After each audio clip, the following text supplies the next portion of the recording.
नमस्कार दोस्तों, स्वागत है आपका मेरे यूट्यूब चैनल आरोग्य आयुर्वेदा में। मैं डॉक्टर महावीर एमडी, गाय चिकित्सा, Rajasthan Ayurved university Jodhpur.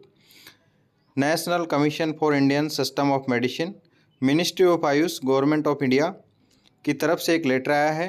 Post of Ayurvedic medical officer and teaching faculty are not interchangeable regarding कि Ayurvedic medical officer and teaching faculty दोनों नॉट इंटरचेंजेबल है, यानी कि एक की जगह दूसरा काम नहीं कर सकता है।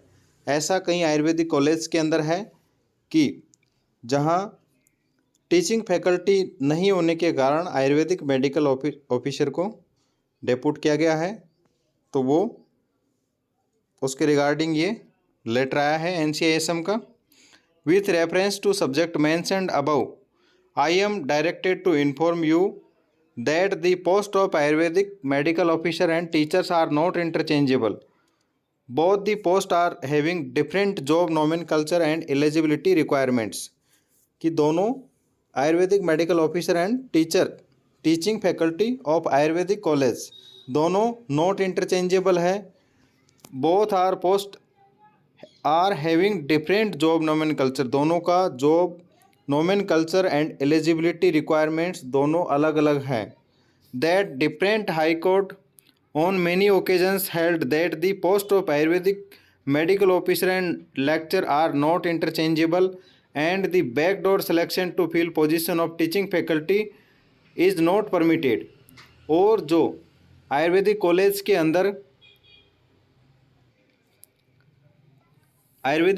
अंदर टीचिंग फैकल्टी की कमी रहती है, तो उसकी जगह आयुर्वेदिक मेडिकल ऑफिसर को बैकडोर से सिलेक्शन देना या सेलेक्ट करना नॉट परमिटेड, मान्य नहीं है। In this regards it is pertinent to mention that as per regulation 17B 8 and 9 of National Commission for Indian System of Medicine, minimum standards of undergraduate Ayurveda education हैं। इसके अंदर minimum standards undergraduate Ayurveda education के जो minimum standards हैं, इस regulation के अंदर regulation 2022 dated 16 फरवरी 2022, टेम्पररी अपॉइंटमेंट और temporary promotion of teacher shall not be considered for eligibility. Temporary appointment और temporary promotion of teacher shall not be considered for eligibility. उनको टेम्परेरी अपॉइंटमेंट और temporary promotion teacher के लिए considered नहीं किया जाएगा। In case of deputation of medical officer as teacher, अगर medical officer को टीचर की जगह डेपुट किया जाता है, एक कंडीशन है ये, आप किसके अंदर डेपुट कर सकते हो। It shall be with qualifications, वो आयुर्वेदिक मेडिकल ऑफिसर क्वालिफाई होना चाहिए। इसका मतलब पोस्ट ग्रेजुएशन किया हुआ होना चाहिए।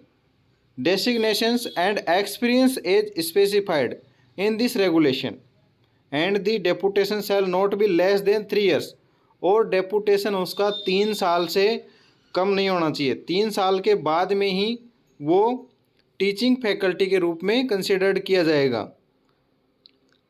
And any emergency withdraw shall be after proper replacement और अल्टरनेट अरेंजमेंट, और आप उसको 3 साल से पहले अब नहीं हटा सकते हैं। अगर एनी इमरजेंसी विड्रॉल, अगर कोई इमरजेंसी आपको हटाना है 3 साल से पहले, उस आयुर्वेदिक मेडिकल ऑफिसर को टीचिंग फैकल्टी के रूप में आप उसको 3 साल से पहले अगर हटाना चाहते हैं, तो आपको प्रॉपर रिप्लेसमेंट करना होगा और अल्टरनेट अरेंजमेंट करना होगा।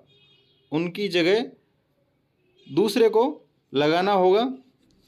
Therefore in view of above, medical officers who are temporarily deployed and deputed for less than 3 years for teaching can not be considered as teaching faculty. 3 साल से अगर कम के लिए आप डेपुट करते हो तो वो टीचिंग फैकल्टी के रूप में कंसिडर्ड नहीं किया जाएगा। And no teacher code will be issued, और टीचर कोड इश्यू नहीं होगा for them, as the post of Ayurvedic medical officer and teaching faculty are not interchangeable. Teaching faculty और Ayurvedic medical officer post not interchangeable है। ये एक condition थी जिसमें आप आयुर्वेदिक मेडिकल ऑफिसर को टीचिंग फैकल्टी के रूप में रख सकते हैं कि उसको 3 साल के लिए वहाँ पर डेपुट होना होगा, तब जाके उनको टीचिंग फैकल्टी के अंदर कंसिडर्ड किया जाएगा। ये था NCISM का न्यू लेटर। NCISM से संबंधित एवं आयुर्वेद से संबंधित जानकारियों के लिए आप मेरे YouTube चैनल को जरूर सब्सक्राइब करें। धन्यवाद।